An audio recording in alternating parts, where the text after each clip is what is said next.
seshanba. Mana fermadagi Galishten simental sigirlarimiz. Mana hozirgina o't soldik. Oziqlanish jarayonlari.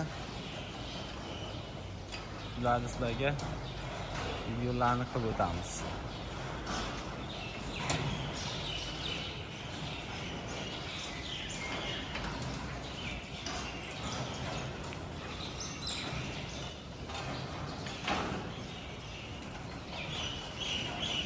Bizning fermamizda mol bosh soni 1000 bosh molimiz bor. Fermada hammasi Galishten simental. Ko'proq fermamizda Galishtenlar ko'p. Nimaga? Fermamiz sut yo'nalishiga moslashgan bo'lib, ko'proq sut yo'nalishidagi toza qonli Galishtenlar olib kelingan Daniyadan.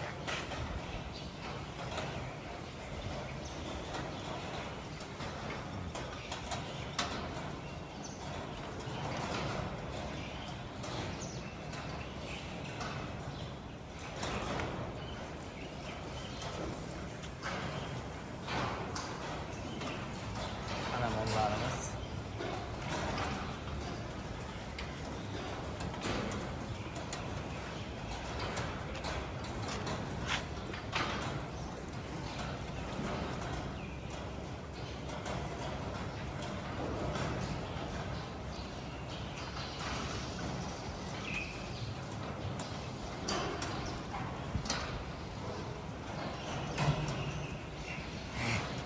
videolarimizga like bosib, obuna bo'lmaganlar obuna bo'lib, hashtag tugmasini bosib qo'yasizlar. Sizlarga chiroyli videolarni chiqarib borishga harakat qilamiz. Shu chorva bo'yicha mol qilaman, mol boqaman, ferma qilaman deganlar uchun yaxshi oziqlantirish, davolash, sun'iy urug'lantirish, tuyoq kasalliklari, buzoqlarni parvarishlash, chorva hayvonlarning hamma kasalliklarini davolash bo'yicha va oldini olish bo'yicha maslahatlarni berib boramiz. Obuna bo'lib, gruppalarga tarqatib qo'ysalang videolarni.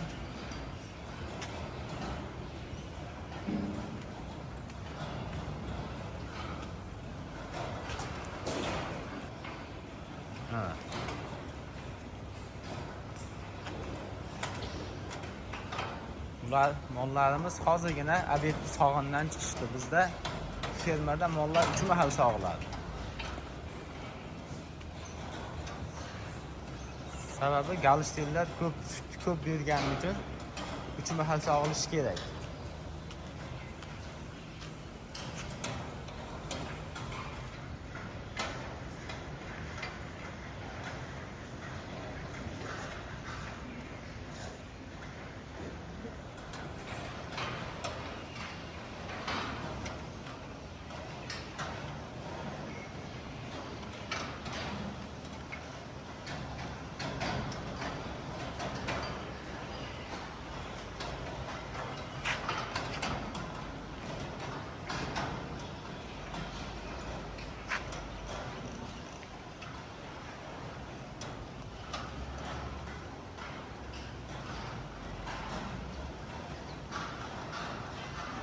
Mana mollarning tagi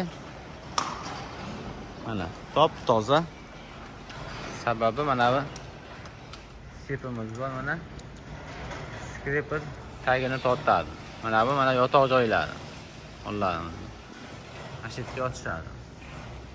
Mana bu mana qashik ichlari. Havo isib mana ular mikroklimat. Tepasidan suv sepib turadi. Mana ventilatorlarimiz. Hamma joyda ventilatorlar bor. Ventilatorlarni ishlatib qo'yamiz.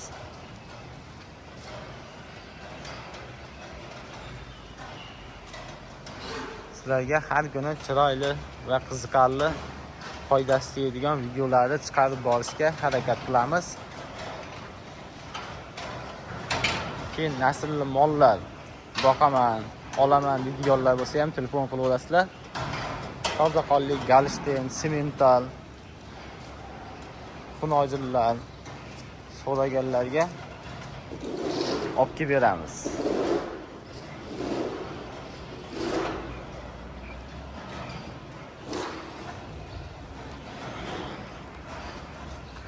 Mana go'ng yamamiz. Mana shu yerga tushadi go'nglar. Hamma tomondagi mollarning go'ngi ishlarga tushadi.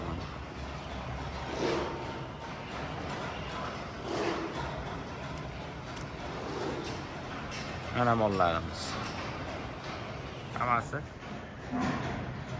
ovqatlanib, qonni to'yganlari mana yotishdi. Tashqari zagoni ham bor. Xohlasa tashqarida, xohlasa ichkarida otishadi. Mana tashqari zagonlar. Videolarimizga like bosib, obuna bo'lib qo'yishlarini so'raymiz. Xudo xolasa har kuni chiroyli va foydasi tegadigan videolarni chiqarib borishga harakat qilamiz. Chorva mollarni boqish bo'yicha oziqlantirish, sun'iy urug'lantirish, buzoqlarni parvarishlash, har qanday kasalliklarni oldini olish va davolash bo'yicha maslahatlarni berib o'tamiz.